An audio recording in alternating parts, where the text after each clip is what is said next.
우리가 자연 건조에 대해서 좀 알아봤는데요. 자연 건조를 하는 것도 정말 좋지만 사실 공간이 부족하거나 좀 위생적으로 빨리 하고 싶으신 분들은 건조기를 요즘 많이들 사용을 하세요. 근데 건조기를 조금 더 똑똑하게 알차게 쓸 수 있는 방법이 있을까요? 이게 우선 이 건조기의 성질을 알면 맨 밑에가 제일 불이 세요. 온도가 좀 높은 거죠. 그러니까 이게 축축한 거, 수분이 많은 거 같은 경우는 밑에 층에 놓고 그 다음에 좀 이게 수분이 덜 있는 거, 그거는 위쪽에다 말리는 게 참 좋습니다. 저는 여기서 조금 궁금한 게요. 바로 이 토마토거든요. 네. 토마토는 제가 알기로는 특히 방울토마토는 물러요. 그래서 물이 많죠. 수분이 많아서 어떤 분들은 반을 잘라서 씨를 빼기도 하는데 그러면 먹을 게 없어요. 그냥 오늘 그냥 빨리 제대로 말리는 법을 한번 알아봅시다. 방울토마토 수분을 빠른 시간 안에 빼는 방법이 있다고 하는데요. 근데 이게 물이 엄청 많거든요. 이게 그쵸, 전부 다 뚝뚝 떨어져요. 네, 물이 수분이라 이거를 좀 빨리 말리는 방법을 제가 한번 해봤거든요. 수분을 없애야 돼요. 그럼 수분을 어떻게 없애야 되냐? 이렇게 엎어놔도 얘가 수분이 빨리 밑으로 스며들진 않아요. 그럴 때는 키친타올을 이용해 보세요. 가볍게. 그 다음에 여기도 이제 아직 수분이 있으면 여기 가볍게. 이거를 5분마다 바꿔주세요. 이런 상태에서 건조기를 이용하시면 한 5시간 정도면 바삭하게 말릴 수 있어요. 그냥 말리면 전기세가 아까우니까. 그렇죠. 그냥 말리게 될 경우에는 시간이 한 8시간 정도 소요가 되나요? 10시간 잡아야 돼요. 얘를 이제 깔아주는 거죠? 여기 딱 차곡차곡 놔볼까요? 수분이 많으니까 맨 밑에 칸에다가 하면 여기다가 우에가 이렇게 넣는 게 더 빨리 말라요. 수분이 바닥 발산이 쪽으로. 되더라고요. 그러니까 밑에 있는 부분을 이렇게 엎어놓지 말고 이렇게 넣는 게 더 빨라요.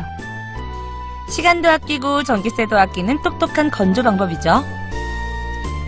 이번에는 귤을 한번 좀 썰어볼 텐데요. 근데 왜 물을 지금 준비를 하셨어요? 귤은 껍질까지 먹으니까 좀 깨끗하게 닦아야 될 것 같아요. 그럼 세제와 깨끗이 씻으면 되는 거 아니에요? 그래도 이 식소다를 이용하면 깨끗하게 되거든요. 뿌둥뿌둥하고. 그래서 이 베이킹소다를 준비하신 것 같은데 물이 좀 비율을 좀 알려주세요. 물은 한 500ml 정도. 그러니까 한 대접 정도. 딱 그거 아니래도 되니까 이거 약 조금 500ml. 약간 잠길 정도다 하면은 돼요. 그리고 이거는 소다는 한 숟갈. 밥수저로 그렇죠. 한 숟가락 정도. 한 숟갈 정도 여기다 넣어주세요. 자, 그럼 여기에 준비한 물에 넣겠습니다. 자, 이거를 귤을 넣어주세요. 그냥 물을 넣고 그냥 귤을 넣으면 되나요? 한 5분에서 10분 정도 두세요. 떼서. 여러 번 깨끗이 헹구시면 돼요. 씻어온 귤을 썰면 되는 거죠? 네. 귤은 껍질째 썰면 되는데요. 귤 껍질은 감기 예방은 물론 피부 미용에도 좋다고 하니까요. 껍질 버리면 안 되겠죠. 토마토와 마찬가지로 수분이 많은 귤도 아래쪽 채반에 말리고요. 3월부터 10월까지 나는 애호박은 지금 말려두면 딱 좋은 채소 중에 하나. 자를 때 두께는요, 약 3mm가 적당합니다. 애호박은 말리면 면역력을 올려주는 비타민 A와 붓기를 빼는 데 좋은 칼륨이 풍부해진다고 하는데요. 그 다음에 저희가 해봐야 될 게 뭐가 있을까요? 깨송이 좀 하고 싶어요. 네, 깨송이. 지금 들깨 아시죠? 들깨가 완전히 까만 들깨가 여물기 직전의 것을 채취하셔야 돼요. 향이 진짜 좋아요. 그 깻잎 향 맡고 있어요. 맞아요. 너무 좋죠. 네, 그 알싸한 그 맛있는 향 나잖아요. 딱 그런 알싸한 깻잎 같은 향이 나요. 들깨송이를 말리기 위해서는 다른 재료가 필요한데요. 바로 싱싱한 들깨송이와 찹쌀풀입니다. 그런데 이 고운 빛깔의 비트 찹쌀풀은요, 어떻게 만드는지 궁금합니다.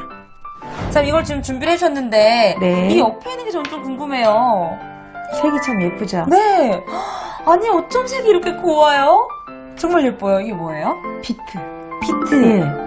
비트라는 무거든요. 그거를 썰어서 물에다가 잠깐 삶아요.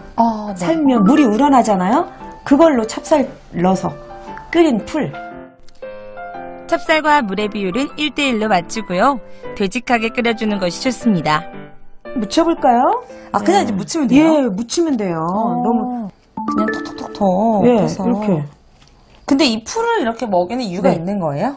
풀을 먹이는 이유가 이거를 먹여놓으면은 마르면 바삭바삭하잖아요. 그리고 기름에다 튀겨요. 그러면 하얗게 이런 경우에는 하얀 눈꽃송이처럼 그리고 이거 비트물일 경우에도 분홍색. 근데 맛은 어때요? 두 개 좀 다를까요? 맛은 비트가 들어갔다 해서 큰 영향은 없고요. 별 맛은 똑같아요. 거의 비슷해요. 그래서 약간 이제 좀 포인트를 예쁘게 예, 주기에 예, 좋다는 그렇죠. 말씀을 예, 하신 거네요. 예. 물기가 가장 많은 과일은 밑에다가 네. 그리고 풀을 묻혀줬던 예.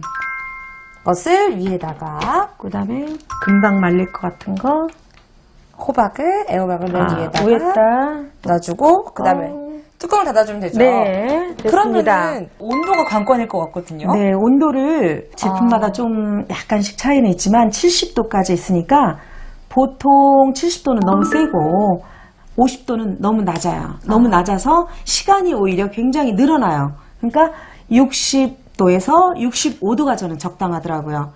가장 잘 빨리 말라요. 자, 이렇게 하고 얼마나 기다려야 될까요? 이 저희가? 상태에서 이거를 완전히 건조를 시킨다면 8시간에서 10시간 정도. 3으로 했어요. 그러면 3시간이라는 얘기예요. 그럼 온도는 한 60도에서 65도니까 제가 한 63도? 그 정도로 해볼게요. 네. 3시간을 네. 맞춰놔 주셨는데 네. 지금 10시간 정도 해야 되는데 왜 네. 3시간만 맞추신 거예요? 말리다 보면은 처음부터 끝까지 가면 얘가 말리면서 부피가 줄어들잖아요. 네. 그러면 공간이 비어 있잖아요. 그러면 위에 있는 거나 바로 옆에 있는 거 안 말린 거를 좀 안쪽으로 이렇게 좁혀서 다시 이렇게 배치를 하셔야 되죠. 그러니까 3시간 정도 체크를 하고 또 2-3시간 있다가 또 열어봐서 또 체크를 하고 그리고 말리다 보면은 네. 밑에 있는 것이 가장 온도가 세요. 온도가 강하니까 좀 빨리 말리면 얘랑 좀 바꿔주기도 해요. 2층하고 3층도 예, 바꿔주고 예, 예. 뭐 1층하고 3층도 예, 바꿔주고 거의 수분이 말랐다 하면 위치를 조금씩 바꿔주면 돼요. 고수의 비법대로 말렸더니 시간도 아끼고 맛도 살리고 식품 건조 참 쉽죠?